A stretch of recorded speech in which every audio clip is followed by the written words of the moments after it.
आज मु आपनको पाखक एमती गोटे रेसिपी नहीं आसी जोटा कि ए खरा दिने आपण पेट को ठंडा रखा सहित पार्टी को बहुत सुस्वादु लगे।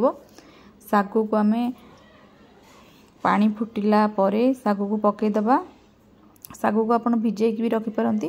पूरा सागु ये फुटी सारला परे आम ताकू छाणी नवा। छाणीकिना तार अठालिया अंशटा जीवार लगी से पानी देकिना आउ थे छाणिकी गोटे जगार रखीदबा।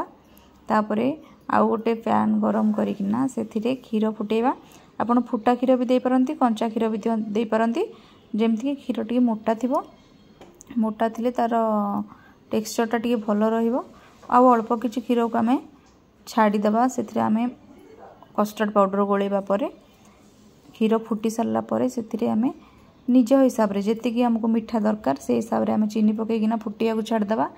इआडे आमे कौन करबा जो टिके क्षीर रखिथिले सेथिरे कस्टर्ड पाउडर मोठी वैनिला फ्लेवर नै छी। आपण को जोटा पसंद सेटा नै किना ताकू भल से गोले देबे। गोले देला परे कस्टर्ड आम जेमती बनैला बेले क्षीर रे पकईकिना ताकू मिक्स करू सेमती करिवे। देखंतु एठी चिया सीड्स के आमे टिके आगुरु भिजे नबा। चिया सीड्स टिके भिजे न नेले से टिके खाइला बेले दांतरे लगे। भिजे देले तार टिके टेस्ट अलग आसे। फुटिला क्षीर रे आमे एठी देखंतु से जो कस्टर्ड गोले की रखिथिले ताकू धीरे धीरे मिसेई दबा। मिसेला पर ता टेक्सचर किछि मोटा है किना रहिबो एमती। से आडे सेरा फुटिला भितरे आमे यार टेस्ट बढ़ेवा लगी मिल्क मेड तादरे ऐड करिबा। मिल्क मेड ऐड कला परे देखंतु टेक्सचर एतकी हे जिवो। तापरे आमे ताकू ठंडा करिया लगी फ्रिज रे छाडी दबा। आउ आम घरे जहाँ भी फ्रूट्स अवेलेबल थिबो बनाना एप्पल आउ मैंगो सबू को एमती आमे समान हिसाब रे काटी नबा। तापरे आमे जो साबुदाना धोई रखिथिले साबुदाना चिया सीड्स सबू को आमे गोले दबा। भल से मिक्स कर दबा। देखंतु काटला फ्रूट्स को एतरे मो पके देली। पके सारला परे आमे ताकू भल से मिसेई दबा। गोटे बढ़िया सुंदर मिक्सचर बाहरी जिवो।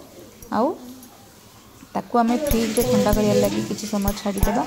आउ तापरे हमर प्रस्तुत हो जिवो सागुरे। आज जो आपको अपन कस्टर्ड तो कहि परिबेनी किंतु बहुत टेस्टी कस्टर्ड रू बहुत टेस्टी एटा। आउ पेट को भी खरा दिने ठंडा रखे। ता ऊपर सजेवा लगी आमे किछि पिस्ता बादाम काजू पेटल रोज पेटल किछि भी पकई परिबा। तो ये आम रजर खुशी को द्विगुणित तो निश्चय करिवो। पोड़ पिठा सहित ठंडा ठंडा याकू खाइबार जो मजा अच्छी आपण खाइले ही जानी परिबे। धन्यवाद। भल लागिथिले लाइक करंतु शेयर करंतु।